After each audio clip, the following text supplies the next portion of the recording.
오늘을 시작으로 저희가 11주 동안 그 가정의 문제에 대해서 저희가 말씀을 다루게 됩니다. 총 6개 교회죠. 우리 캠퍼스 철치 6개 교회가 11주간 함께 동일한 본문과 말씀을 가지고 저희가 나누게 됩니다. 특별히 이번 그 가정 문제를 다룰 때 여러분에게 도움이 되는 책이 뭐냐면요. 팀 켈러의 결혼을 말한다라는 책을 여러분께서 같이 읽으시면은 그 설교를 이해하고 또 가정을 세우신 하나님을 이해하는데 더 큰 도움이 됩니다. 그래서 책을 구매하기 원하시는 분들은 구매하셔서 같이 책을 보면서 저희가 또 말씀에서 결혼에 대해서 어떻게 얘기를 하는지 또 가정에 대해서 어떻게 얘기하는지 같이 살펴볼 수 있도록 하겠습니다. 오늘 그 첫 시간으로 결혼 언약의 비밀이라는 제목을 가지고 창세기 2장 24절과 베드로전서 말씀을 가지고 함께 볼 수 있도록 하겠습니다. 우리 창세기 2장 24절 먼저 같이 보겠습니다. 성경을 갖고 계신 분들은 같이 찾아서 우리 한 목소리로 2장 24절 같이 읽겠습니다. 같이 읽겠습니다. 이러므로 남자가 부모를 떠나 그의 아내와 합하여 둘이 한 몸을 이룰지니라. 아멘. 우리 베드로전서 3장 1절에서 7절까지 한 절씩 읽고 7절은 같이 읽도록 하겠습니다. 제가 1절 읽겠습니다. 아내들아 이와 같이 자기 남편에게 순종하라. 이는 혹 말씀을 순종하지 않는 자라도 말로 말미암지 않고 그 하나의 행실로 말미암아 구원을 받게 하려 함이니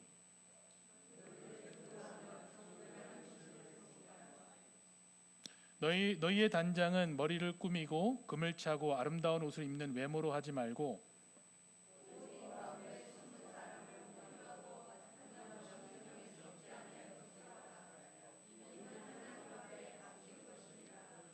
전에 하나님께서 소망을 두었던 거룩한 부녀들도 이와 같이 자기 남편에게 순종함으로 자기를 단장하였나니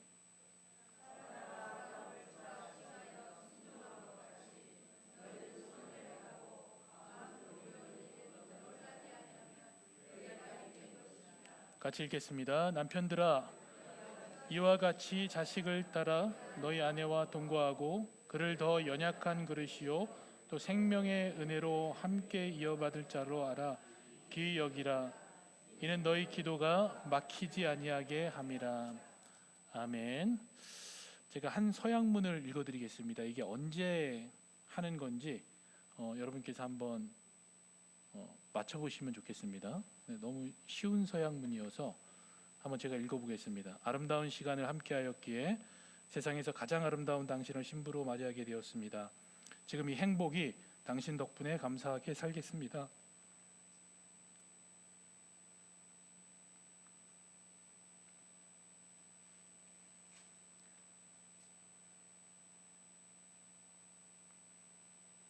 하늘이 허락하는 마지막 순간까지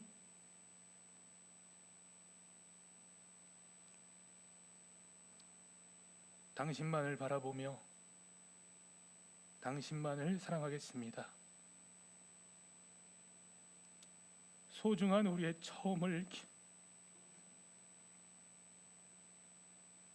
기억하며 당신만을 사랑하겠습니다. 하나님과 사람들 앞에서 이 영원한 사랑을 약속합니다. 반대쪽 사람은 이렇게 얘기를 합니다. 많은 시간을 당신과 함께하였기에 특별했습니다. 지금 이 설렘과 행복은 당신이 옆에 있기 때문이라는 것을 알기에 언제나 감사하는 아내가 되겠습니다. 어떤 고난도 어려움도 함께 헤쳐나갈 것을 다짐하며 지금 이 마음 그대로 당신을 사랑할 것입니다. 당신만을 영원히 사랑할 것을 약속합니다. 기억이 나실 겁니다.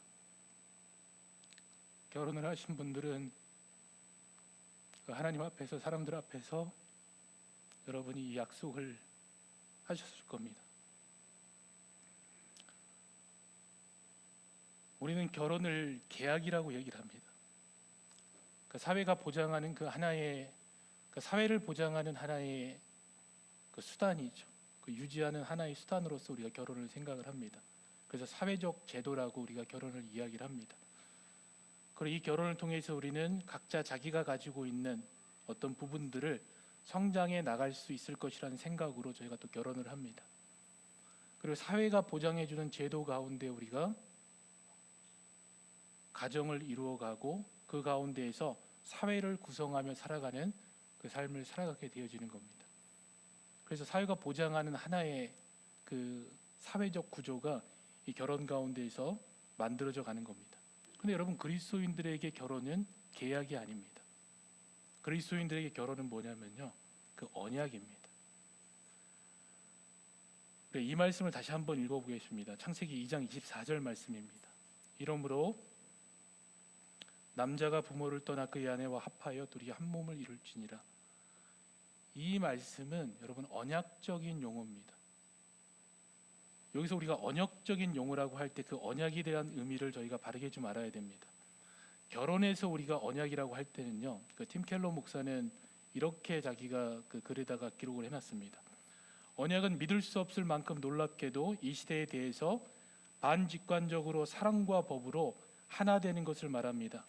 그래서 언약 관계는 단순한 관계보다는 법적 관계보다 더 강렬하고 개인적이며 친밀한 관계를 말합니다.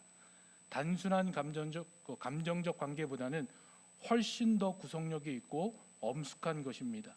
왜냐하면 언약 관계는 더 강렬하고 더 개인적인 것은 그것이 하나님의 법적이기 때문에 그렇습니다. 다시 우리가 창세기로 돌아가 보면요, 그 아담과 하와의 결혼을 중지한 분은 누구냐면 하나님입니다. 그리고 그 시간 주례자로 서신 분도 누구냐면 하나님입니다. 그리고 결혼식의 증인이 누구냐면은 하나님입니다. 그럼 그 결혼은 어떤 거냐면요, 그 하나님 앞에서 행해진 게 바로 그 결혼이 되는 겁니다. 그리고 동시에 하나님의 법적 효력이 이루어진 순간이 바로 그 결혼이 되어지는 겁니다.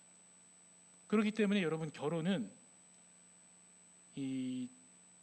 저희가 쉽게 생각할 부분이 아닙니다. 굉장히 결혼은 신중하게 고려해야 될 것이 되는 겁니다. 그리고 결혼은 하나님이 만든 제도죠. 분명히 이 말씀을 통해서 알게 되어지는 겁니다. 하나님은 이 제도를 통해서 두 사람이 하나 되는 과정을 경험하게 하십니다. 그러면서 무엇을 알게 하시냐면요, 성삼위 하나님의 그 완전한 사랑을 그 과정을 통해서 겪어가게 하시는 겁니다. 물론 우리가 결혼하면서 이런 생각을 하죠.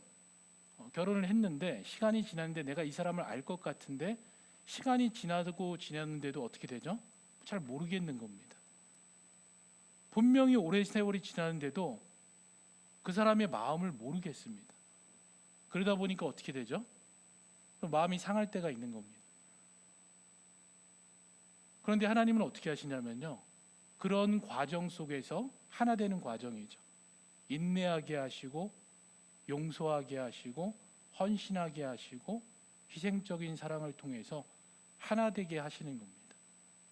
그러면서 우리의 믿음을 견고케 하시고, 또 궁극적으로 이 결혼을 통해서 하나님께서는 또 무엇을 하길 원하시냐면요, 하나님을 더 깊이 경험하게 하는 겁니다. 하나님을 더 깊이 알게 하시는 거죠. 그리고 하나님이 이 한 가정을 통해서 이미 임한 그 하나님의 나라를 그 가운데서 맛보게 하시는 겁니다. 그렇다면 결혼은 결코 가벼운 게 될 수가 없는 거죠. 신중할 수밖에 없는 거고 믿음 안에서만 이루어져야 되는 겁니다. 하나님의 언약 안에서만 서로에 대해서 헌신하고 철저히 희생적인 사랑 고백이 이루어져야 되는 겁니다. 왜냐하면요, 여러분의 배우자는 하나님께서 여러분에게 주신 선물이기 때문에 그렇습니다. 창세기 기록을 보면요, 하나님께서 창조한 모든 세계를 보시고 좋았더라 좋았더라고 계속해서 반복해서 말씀하십니다. 그런데 그 중에서 단 한 가지만 하나님께서 보기에 좋지 않다라고 말씀하셨습니다. 그게 뭐냐면요, 2장 18절입니다. 창세기 2장 18절에 보면요, 어떤 모습에 대해서 보기에 좋지 않다고 하셨냐면요, 여호와 하나님이 이르시되 사람이 혼자 사는 것이 좋지 아니하니라고 얘기를 합니다. 아담이 혼자 있는 모습이 좋지 않다라고 얘기를 합니다. 모든 것이 다 좋은데 그 모습이 좋지 않은 겁니다. 그렇기 때문에 하나님께서 하신 일이 뭐냐면요, 아담을 위하여 돕는 배필을 지으리라고 하고 돕는 배필을 주신 겁니다. 그러면은 배우자가 뭐가 되는 거죠? 하나님께서 주신 선물이 되는 겁니다. 그런데 하나님이 주신 선물이 불편할 때가 있습니다. 내가 이 결혼을 왜 했나라고 생각하고요. 이렇게 힘든데 이 결혼을 왜 해야 되나? 아직 결혼하지 않은 분들은 요즘 시대가 그러다 보니까 결혼을 꼭 할 필요가 있나라는 생각을 하게 되어지는 겁니다. 다양한 고민들을 할 수 있게 되죠. 그런데 한 가지 먼저 기억해야 되는 게 있습니다. 우리가 서역에서 읽은 것처럼 결혼은요, 사랑을 받겠다고 하면서 결혼하는 게 아닙니다. 결혼의 기본 취지는 뭐죠? 사랑하겠다는 겁니다. 내가 당신을 사랑하겠다는 겁니다. 그래서 우리는 결혼식에서 하나님 앞에서 한 언약이 뭐냐면요, 바로 이 언약입니다. 내가 당신을 사랑하겠습니다. 나를 사랑해 주세요. 그럼 내가 당신의 남편이 되겠습니다. 나를 사랑해 주세요. 그럼 내가 당신의 아내가 되겠습니다. 이런 약속은 우리가 결혼 서약 가운데 한 적이 없습니다. 결혼 서약에 나와 있는 것처럼 내가 당신을 뭐라고 그러죠? 영원토록 사랑하겠습니다. 지금 사랑하는 이 마음으로 영원토록 사랑하겠습니다라고 이야기를 한 겁니다. 물론 우리가 지금 보면은 저 사람이 그런 약속을 했나 의심할 때가 많습니다. 행동을 보면은 저 사람은 그 순간에 분명히 그 약속을 하지 않았을 것이다라는 그런 확신에 찬 그런 생각을 할 때가 있습니다. 그런데 언약은 뭐죠? 내가 가진 언약은 뭐냐면요, 그럼에도 불구하고 뭐라고 해야 되죠? 나는 당신을 사랑하겠습니다라고 얘기를 하는 겁니다. 그럼에도 불구하고 나는 정결을 지키고 헌신하겠습니다라고 얘기하는 게 뭐냐면요, 성경이 말하는 언약이 되어지는 겁니다. 또한 하나님은 이렇게 서로 한 몸이 되게 하시면서요, 단지 서로 사랑하라라고만 그 한 몸을 이루신 것이 아닙니다. 이 제도를 통해서 하나님께서 우리에게 말하는 건 뭐냐면요, 말씀드린 것처럼 하나님 나라를 경험하게 해주는 겁니다. 이 경험은요, 그 나라에 속한 분들에게는 그 맛을 누리게 하는 거고요, 아직 하나님의 나라에 속하지 않은 분들에게는 그 하나님의 나라를 바라보게 함으로 그 하나님을, 예수 그리스도를 나의 구주로 영접하게 하는 통로가 되어지는 겁니다. 그렇기 때문에 이것이 바로 하나님의 언약이 되어지는 겁니다. 그래서 여러분의 부부 관계가, 결혼의 모습이, 그 과정이 하나님의 나라를 바라보게 하고 하나님의 영광을 드러내는 하나의 복음적 통로가 되어지는 겁니다. 자, 그런데 관계적으로만 생각했을 때요, 자매님들에게 아주 불편한 말씀이 있습니다. 우리가 방금 읽은 말씀이죠. 너무나 불편한 말씀입니다. 이 시대 속에서 이 말씀이 정말 그대로 지켜져야 하는가라는 의문을 갖게 하고요, 정말 지금 상황 속에서 적용되어지는 말씀이 정말 이 말씀인가? 그리고 반대로 형제들은 어떻게 생각하죠?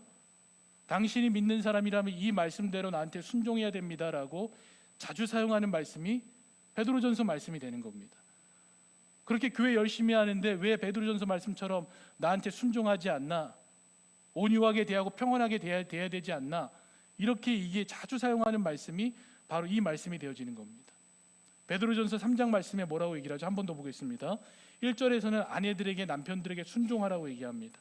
말로 하지 말고 행실로 순종하라고 합니다. 그리고 2절을 보면요, 두려워하며 정결한 행실을 본다고 얘기를 합니다. 3장은 좀 지나칠 정도죠. 화장도 하지 말고 꾸미지 말라고 합니다. 그리고 4절에서는 오직 마음에 숨은 사람은, 그 마음에 숨은 사람이 누구죠?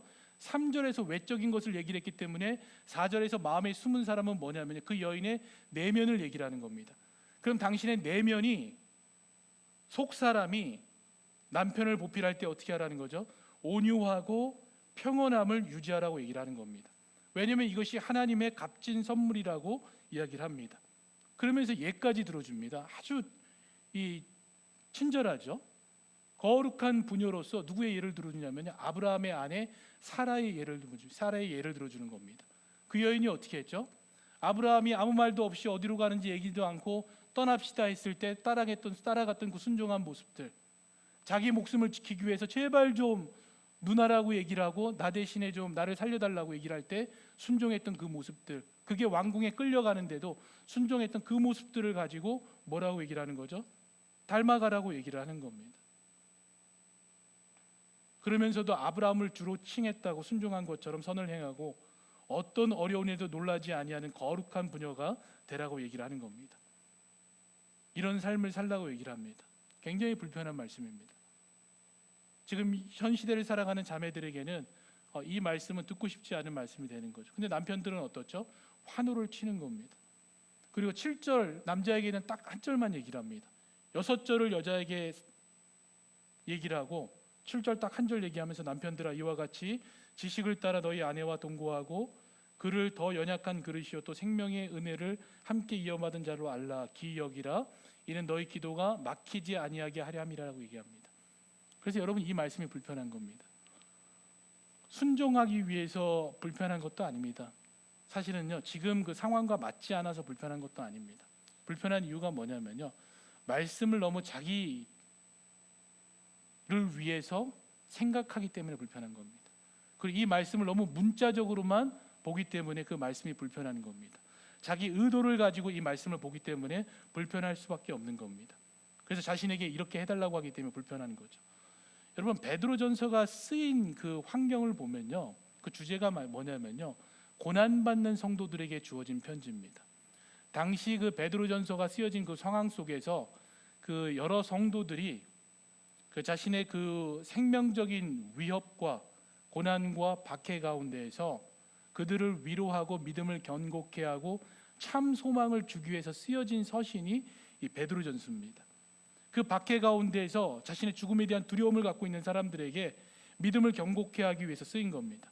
그럼 당시 교회의 성도들을 주를 이루는 대상이 누굴까요? 여성도들입니다. 지금도 마찬가지죠. 변하지 않습니다. 교회에 가장 많은 역할을 하고 인원을 차지하는 수가 누구냐면요, 여성도들입니다. 그런데 베드로가 여성도들에게 그런 상황을 알면서도 이렇게 1절에서 6절까지 남편들에게 이렇게 하라고 썼을까요? 그렇지 않죠. 거기에는 또 다른 의미가 있는 겁니다. 분명한 목적이 있기 때문에 이 말씀을 쓴 겁니다. 근데 그 목적이 지금의 가정에도 동일하게 적용이 되는 겁니다. 그 목적을 알 수 있는 단어가요, 1절 말씀입니다. 1절에 보면 뭐라고 표현하냐면요, 이와 같이라고 얘기를 합니다.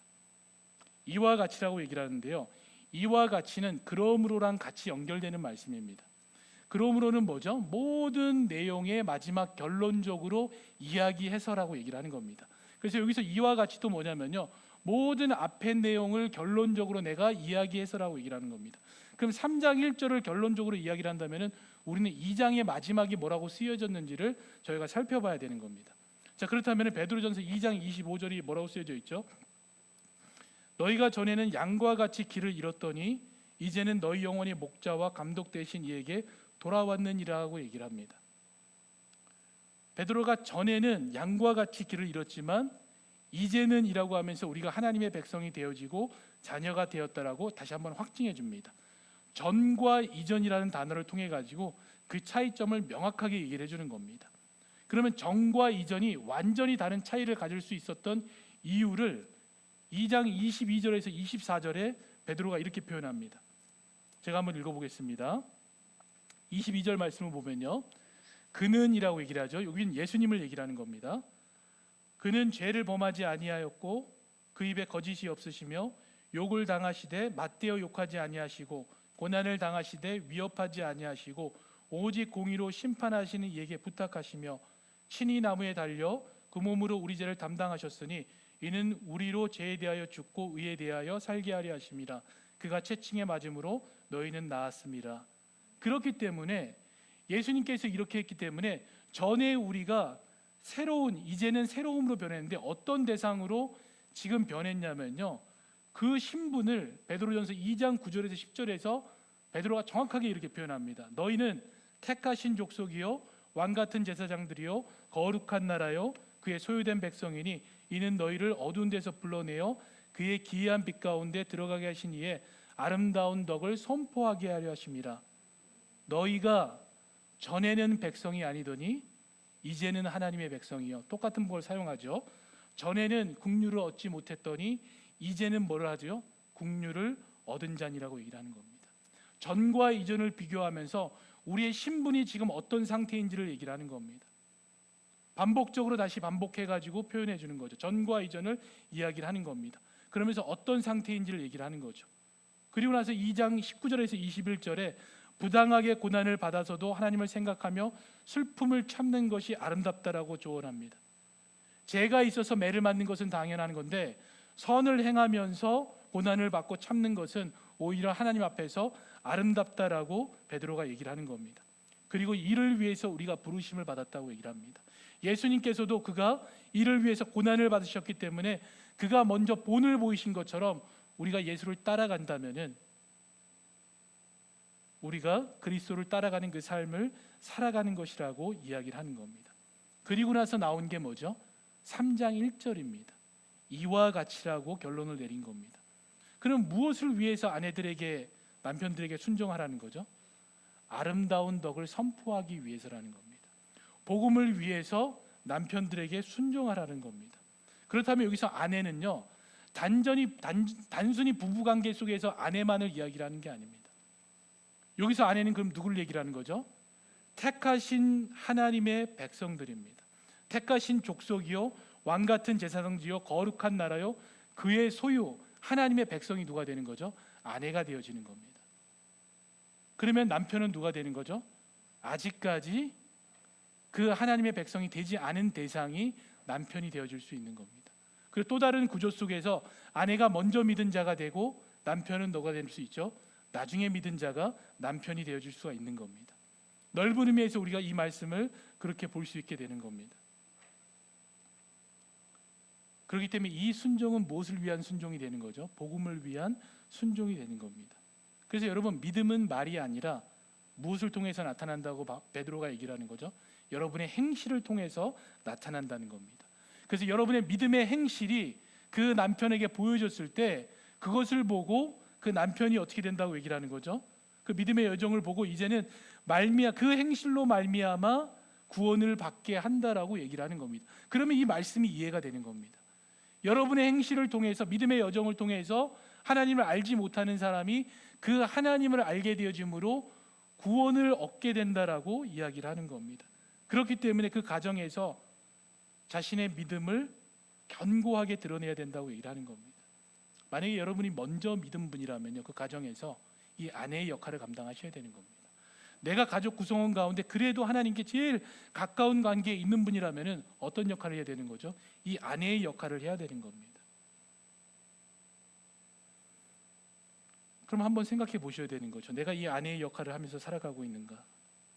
하나님이 우리에게 가정을 주신 이유는요, 이 복음의 유산이 우리의 가족 가운데 모든 세대 가운데 연결되어지는 그 일을 위해서 주신 겁니다. 그렇기 때문에 여러분의 가정은 여러분에게 주어진 첫 번째 사역지가 되어지는 겁니다. 그 사역지 가운데서 우리가 끊임없이 하나님의 복음을 여러분의 행실을 통해서 선포하는 겁니다. 여러분, 복음은 유혹이 아닙니다. 3절에서 뭐라고 표현했죠? 단장하고 아름다운 것으로 꾸미는 것을 얘기를 했죠. 우리의 말로 그 사람을 설득해가지고 하나님을 알게 하는 게 아닙니다. 좋은 곳으로 그 사람을 막 꼬셔가지고 유혹해서 교회에 데리고 와서 그 사람을 믿게 하는 게 아닙니다. 복음은 뭐죠?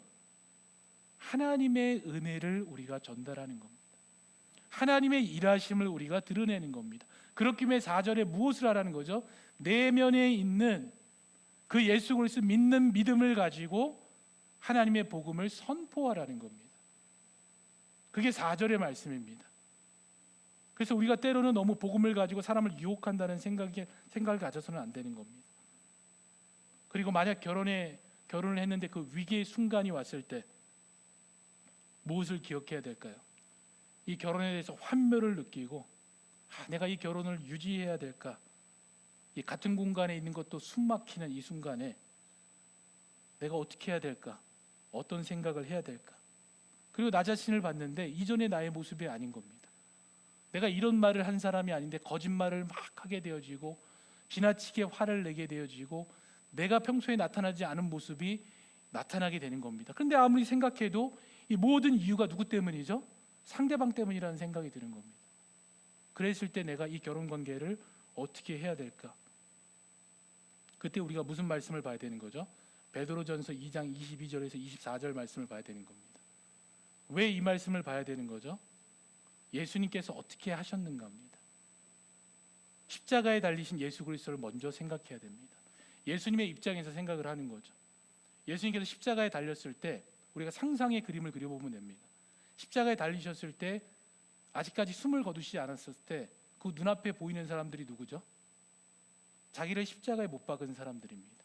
배신하고 그리고 모욕하고 침을 뱉고 자신을 치고 자신을 따르던 사람들이 자기의 목숨을 지키기 위해서 십자가에 못 박은 사람들입니다. 그런데 그 사람들이 예수님한테는 어떤 사람이죠? 자신의 신부입니다. 하나님의 언약 안에서 사랑해야 되는, 그리고 이 사랑 끊을 수 없는 사랑을 가지고 그들을 구원해야 될 자신의 신부가 되어지는 겁니다. 그렇기 때문에 예수님께서 무엇을 하시는 거죠? 욕을 당하시되 맞대어 욕하지 않은 겁니다. 그럼 결혼 생활 가운데서도 마찬가지죠. 상대방이 확 올라갔을 때 맞대어 확 올라가면은 그 상황이 어떻게 되죠? 폭발하는 겁니다.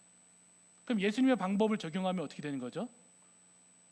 올라갔을 때 어떻게 하는 거죠? 맞대어 대응하지 않는 겁니다. 그게 그리스도인의 삶의 여정입니다.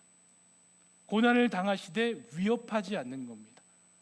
우리가 가슴이 아프지만 위협하지 않는 겁니다. 그리고 오직 공의로 일하시는 하나님께 맡기는 겁니다. 그러면서 오히려 예수님은 어떻게 하죠? 친히 그 몸을 우리 죄를 위해서 담당하신 겁니다. 그럼에도 불구하고 우리가 어떻게 희생적인 사랑으로 그 사람을 사랑하는 게 바로 그 환멸을 느끼는 그 순간에 우리가 바라봐야 될 그 대상이 되어지는 겁니다. 우리가 그것을 안다면은 이 결혼이 어떨까요? 그것이 고난일지라도 이 언약을 기억하면서 그 사랑을 오히려 더 깊은 사랑으로 유지하고 지켜나가게 되어지는 겁니다. 뿐만 아니라 예수님의 사랑에 대해서 성경은 뭐라고 표현하냐면요, 로마서 8장 39절에서는 이렇게 표현합니다.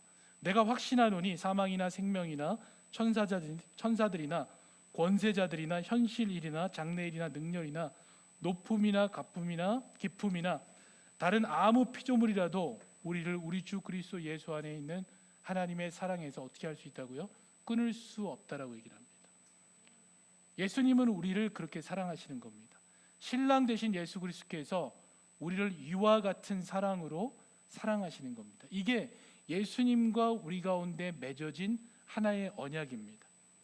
그렇다면 우리가 그리스도 안에서 맺어진 나와 나의 배우자의 언약은 어떤 언약이죠? 이와 같은 언약이라는 겁니다. 예수님이 나를 사랑하시는 것처럼 나 또한도 그 배우자를 그 사랑으로 사랑하는 겁니다. 그것이 어떤 상황이든 간에, 어떤 환경이든 간에, 어떤 상태이든 간에 무엇으로 사랑하는 거죠? 예수 그리스도의 그 사랑으로 우리가 살아가는 겁니다. 이 언약을 지킴으로 살아가는 것이 뭐냐면요, 하나님이 맺어준 결혼이 되어지는 겁니다. 그랬을 때 그 가정에 무엇이 일어나는 거죠? 하나님의 나라를 맛보게 되어지는 겁니다. 그리고 하나님의 질서가 그랬을 때 그 하나님의 질서가 그대로 그 가정 가운데 회복되어지는 겁니다. 그리고 그랬을 때 그 가정 가운데 하나님의 복음이 계속해서 믿음의 유산을 통해 가지고 자녀 가운데 전달되어지는 그 연결고리의 사역이 나를 통하여서 끊임없이 이루어지는 겁니다. 그래서 여러분, 이 말씀은 여러분의 배우자에게 하는 게 아니고 누구한테 하는 거죠? 나에게 하는 겁니다. 내가 이 아내의 삶을 살아가고 있는가, 그리고 예수 그리스도를 본받아서 그 결혼의 삶을 살아가고 있는가를 여러분이 심각하게 고민하셔야 되는 겁니다. 그래서 여러분을 통해서 하나님의 질서와 그 가정의 축복이, 그리고 하나님의 복음의 비밀의 능력인 이 언약이 여러분 가정 가운데 회복되어지는 그 축복이 있기를 원합니다. 우리 같이 기도하겠습니다. 하나님 감사합니다. 우리에게 주신 가정을 끝까지 사랑하게 하시고 이 가정을 잘 이루어갈 수 있도록 주 축복하여 주시옵소서. 또한 이 가정 가운데 하나님의 복음이 드러나게 하시고 하나님 앞에서 약속했던 그 모든 것들이 이루어질 수 있도록 그 은혜 또한 하나님께서 우리에게 허락하셔서 정말 우리의 가정들을 통해서 하나님의 나라가 경험되어지고 이 가정을 통해서 그 하나님의 그 구원의 기쁜 소식이 증거되어질 수 있도록 주여 그 은혜를 베풀어 주시옵소서. 그 일에 나 자신을 주여 사용하여 주시고 오직 주의 위로만을 바라며 회복시켜 주시는 그 하나님을 믿음으로 살아가는 그 은혜를 허락하여 주시옵소서.